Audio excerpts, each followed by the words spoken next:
અમદાવાદના કારંજ વિસ્તાર જ્યાં ભદ્રકાળી માતાનું મંદિર આવેલું છે ત્યાં ટ્રાફિકની ઘણા સમયથી મોટી સમસ્યા હતી। ત્યારે તંત્રનું કહેવું છે કે અહીંયા જે પાથરણાવાળા બેસતા હતા તેને લઈને આ ટ્રાફિકની સમસ્યા લોકોને નડતી હતી। ત્યારે આના કારણે ઘણા પરિવારોનું રોજગાર છીનવાયું છે। આજે રોજ લઈને રોજ ખાનાર મધ્યમ ગરીબ વર્ગ છે તે ખૂબ જ મુશ્કેલીમાં મુકાયો છે, કેમ કે તેમના મોઢે આવેલો કોડિયો છીનવાઈ ગયો છે। ત્યારે આપણે તેમની સાથે વાત કરવી છે કે કઈ રીતની હાલાકી તેમને પડી રહી છે। પહેલા તો આપણે એ મહિલા સાથે જાણીએ। બેન, આપનું નામ?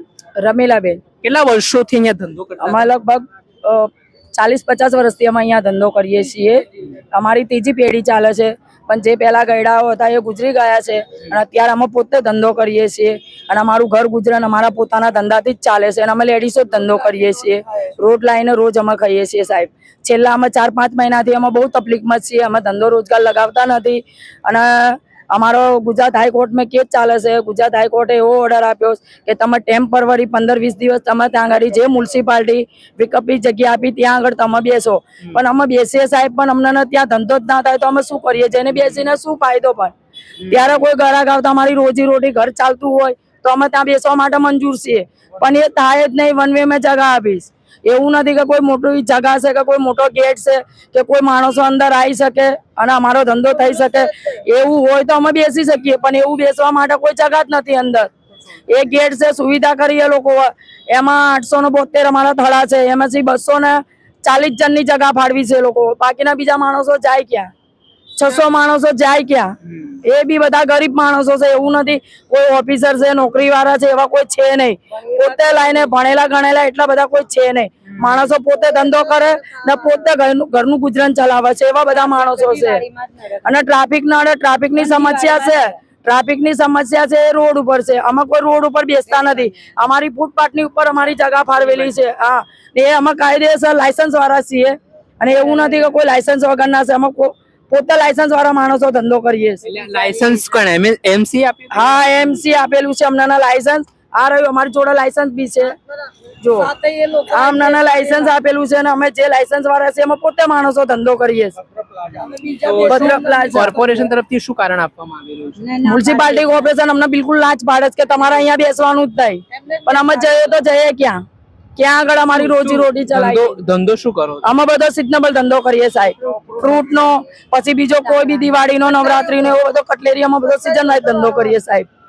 એમાં તંત્રનું કે હાઈકોર્ટ નું કેવું છે કે ભાઈ તમે લોકો દબાણ કરતા હતા, અહીંયા આગળ બે જતા હતા એટલે રોડ બ્લોક થઈ જતો?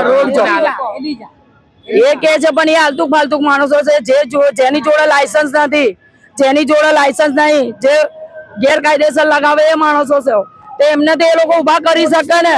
અમે કેવી રીતે ઉભા કરી શકીએ? અત્યારે તમે લોકો બજાર ખાલી કર્યું, અમે 4x5 વાળા જગા વાળા છે, જેને અમને જગા ફાળવી છે। જે વચ્ચે દબાણ કરે એને મ્યુનિસિપાલિટી કોર્પોરેશન પોલીસ વાળા સાહેબો હટાઈ શકે। અમે કેવી રીતે હટાઈ શકીએ સાહેબ? કેવી રીતે હાલ પરિવારનું ગુજરાન ચલાવી નથી ચાલતું સાહેબ। અમે બહુ મુસીબત છે, અમે ગુજરાન ચલાવીએ સાહેબ। દેવું કરીને અત્યારે અમે ક્યાંયથી વ્યાજમાં પૈસા લઈએ, ક્યાંયથી અમારું ઘર સંસાર ચાલે, એના માટે અમે બહુ મજબૂર થઈ ગયા છીએ સાહેબ। શું માંગ શું છે આપની? હાઈકોર્ટ ની માંગ શું છે? સરકારથી? અમારા હાઈકોર્ટ ની જોડે એ જ માંગ છે કે અમારી લીગલી જગા છે ત્યાં જ અમને ફાળવી આપે। જે લીગલી માણસો છે એને ત્યાં જ બેસાડે અને જે અનલીગલી છે એમને તમે તમારી રીતે બેસાડો કે જગા આપો। એટલે સીપી ને પણ તમે મળવા જવાના? હા, અમે સીપી સાહેબ ને મળવા માટે આવ્યા હતા, પણ અમને કોઈ મળવા દીધા નથી।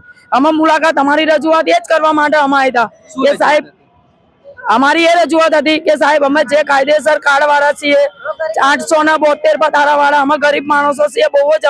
અમારી પરિસ્થિતિ અત્યારે બહુ જ વીક છે અને અમે બહુ જ હેરાન થઈ રહ્યા છે રોજી રોજગાર માટે। એ અમારી રજૂઆત હતી, પણ અમને મળવા નથી દીધા કે તમારે મળવું હોય તો ત્યાં સીપી સાહેબ ની જોડે જઈને મળવાનું। હવે અમે કેવી રીતે સાહેબ ની જોડે મળવા જઈએ? અમને પોતે સમજમાં નથી આવતું। આ મામલે તમે ક્યારેક મુખ્યમંત્રી કાર્યાલયનો સંપર્ક કર્યો કે ભાઈ? નહીં, અમને કોઈ મળવા જ નથી માંગતું, કોઈ અહીંયા આવતું જ નથી સાહેબ, અને અમારી મુલાકાત કોઈ કરવા માટે આવતું જ નથી અને કોઈ અમારું સાંભળવા માટે મંજૂર નથી। અમારા સેવા સંસ્થા છે, અમારા બેન, એ અમારા માટે બહુ લડે છે અને સેવા સંસ્થાનું એવું કેવું છે કે જે રોજી રોજગાર વાળા છે એમને જે જગા ફાળવી આપી ત્યાં બેસાડો। અને એ બી અમે લેડીઝો જ છીએ, વધારે જેન્ટ્સ નથી, લેડીઝ જ છે। અમે બધા લેડીઝ જ છીએ। દેવીબેન। ક્યાં રહો છો? અમે ગુલબર્ગ ટેકરામાં રહીએ. અહીંયા ધંધો કરવા આવતા હતા? અહીંયા પથારો લગાયા ઘડિયાળનો કમથી કમ કેટલા દિવસ કેટલા સમયથી લગાવતા હતા? આમાં 30 વર્ષ જેવું થઈ ગયું. ક્યારથી બંધ થઈ ગયું પાથરણા? આ પાથરણા તો બંધ થઈ ગયા અને 9 મહિના થયા, પણ એમાંય થોડું થોડું લગાવતા જ ને દિવાળી પછી તમને બિલકુલ બંધ કરી દીધું ને, એટલે દિવાળી પછી 3 મહિના થયા અમે અહીંયા આવી ને રોજે ને રોજે બેસી રહે, ભલે ભૂખ્યા હોય કે અમે તરસ્યા હોય. અમે પાણીના કુલર ઉતરાવતા હવે પાણી વગરના બી બેસી રહીએ છે. અમારી એટલી પરિસ્થિતિ ખરાબ થઈ છે ને કે બહુ હદ વગરની ખરાબ થઈ ગઈ.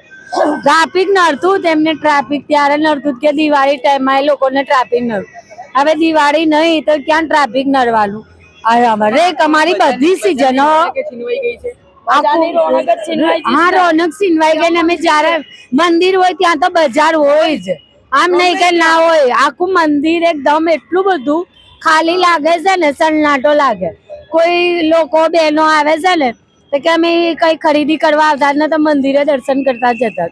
હવે અમે કઈ ખરીદી આટલા મહિનેથી દેખીએ તો કોઈ ખરીદી કરવા આવતા નહીં, મંદિરે બી દર્શન નહીં કરતા. ગુજરાત પરિવારનો ચલાવો છો? અમારે તો ગુજરાત ચાલતું જ નથી ને, અહીંયા આવે છે ને તો હંતાઈને બેસીને એક ટાઈમ બી અમે રોટલા નહીં બનાવી શકતા, એવું અમારું પરિસ્થિતિ ખરાબ થઈ ગયું. સરકાર તો મહિલાઓની સશક્તિકરણની વાત કોઈ નથી અમને કશું નહીં કરતા. અમે કઈ ભણ્યા બનો કરશે પણ અહીંયા બજારમાં બધી લેડીઝ જ હેરાન છે, ધંધા રોજી રોટી વાળા બધા બહુ એટલે બહુ હેરાન થાય છે. કોઈ આવું સાંભળવા માટે અહીંયા લાલ દરવાજા કોઈ સાહેબો આવતા નથી. કોઈ અમારું સાંભળતો આદેશ છે? હા, હાઈકોર્ટ નો આદેશ છે. હાઈકોર્ટે કીધું છે કે તમે 15 દિવસ માટે ત્યાં બેસો વિકલ્પિત જગ્યા ઉપર ટેમ્પરરી. ક્યાં કરી વૈકલ્પિક વ્યવસ્થા? પાનકો નાકા ને ડાલગઢ વાળ ત્યાં નહીં વ્યવસ્થા નથી. કઈ ગ્રાહક આવે એવી જ જગા નથી. ના, બહુ જર્જરી વાળી જગાઓ છે. આ એ પાથરણા વાળા છે જે પોતાની વેદના વ્યક્ત કરી રહ્યા છે. બીજી તરફ હાઈકોર્ટે એવો ચુકાદો આપ્યો છે કે ભાઈ કોઈ પણ જગ્યા હોય ત્યાં જે ભદ્રકાળી મંદિર પાસે ત્યાં બેસવું નહીં પાથરણા વાળાઓને, લારી વાળાઓને, જેના કારણે ટ્રાફિકની સમસ્યા ઊભી થાય. ત્યારે બીજી તરફ આ મહિલાઓ કહી રહ્યા છે કે અમારો કોળિયો છીનવાઈ ગયો છે. ખૂબ જ પીડામાં તેઓ પહોંચ્યા છે. એક અપેક્ષા લઈને પહોંચ્યા હતા કે અમદાવાદના સીપી તેમને સાંભળશે, પરંતુ તે પણ હાઈકોર્ટના ચુકાદાથી બંધાયેલા છે. ત્યારે જોવાનું રહ્યું કે આગામી દિવસોમાં હવે આમને કોણ ન્યાય અપાવે છે. ને આજે બજારમાં પરિસ્થિતિ છે, ઘણા પરિવારોની રોજીરોટી છીનવાઈ છે. ટ્રાફિક એકમાત્ર કારણ મનાઈ રહ્યું છે. ત્યારે હવે આગામી સમયમાં આ જે પરિવારો છે જે ભૂખે તરસીએ કહી રહ્યા છે કે અમે બેસતા હતા પણ હાલ અમે અહીંયા રોજગાર માટે આવીએ છીએ તો એક ડરનો માહોલ હોય છે કે દબાણવાળા ન લઈ જાય અમારી વસ્તુઓ. આગામી સમયમાં શું પરિસ્થિતિ બને છે તે જોવું રહ્યું. દર્શક મિત્રો, આવા નવા વિડીયો સાથે આપણે માહિતગાર કરતા રહીશું, એટલે નવજીવન ન્યૂઝ જોતા રહો.